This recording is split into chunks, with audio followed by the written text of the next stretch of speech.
నమస్కారం మిత్రులారా, భగవద్గీత మొదటి అధ్యాయం అర్జున విషాదయోగం. ఈ రోజు మనం చూసేది 3వ శ్లోకం.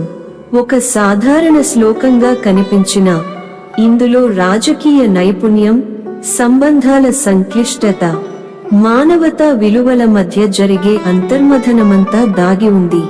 శ్లోకం 3 పశ్యైతాం పానుపుత్రానామాచార్య మహతీం చమూం వ్యూఢాం ద్రుపదపుత్రేణ తవ శిష్యేన ధీమత.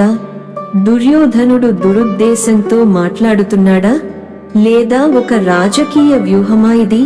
ఓ ఆచార్య, ఓ ద్రోణాచార్య, నీ శిష్యుడు, నీకే శత్రువైన ద్రుపదుని కుమారుడు దృష్టద్యుమ్నుడు ఇప్పుడే పాండవుల సేనను వ్యూహపూర్వకంగా సిద్ధం చేశాడు.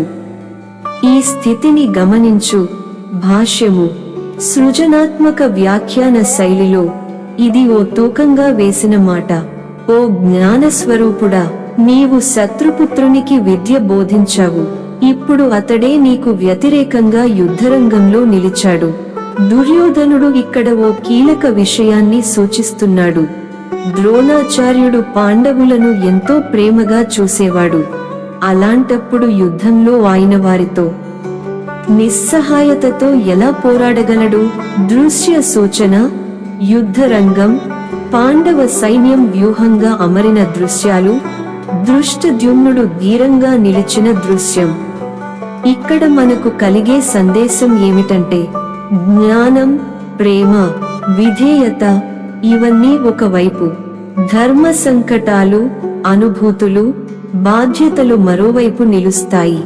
ఒక గురువు తన శిష్యుల పట్ల ఉండే అనురాగం యుద్ధవేదికపై పరీక్షకు గురవుతుంది. ఈ ఒక్క శ్లోకంలోనే ఎంత భావం దాగి ఉందో చూసారా? భగవద్గీత శ్లోకాలు ఒక్కోటి జీవన సత్యాల ఆవిష్కరణలు. ఇలాగే ప్రతి శ్లోకాన్ని విశ్లేషిస్తూ మన జీవితం పట్ల కొత్త దృక్పథాన్ని ఏర్పరుచుకుందాం. ఇది మీకు నచ్చితే ఓ స్నేహితుడిగా, ఓ తాత్విక సాధకుడిగా మా ఛానల్ను సబ్స్క్రైబ్ చేయండి. భగవద్గీతతో జీవితాన్ని వెలుగులోకి తీసుకెళ్లుదాం.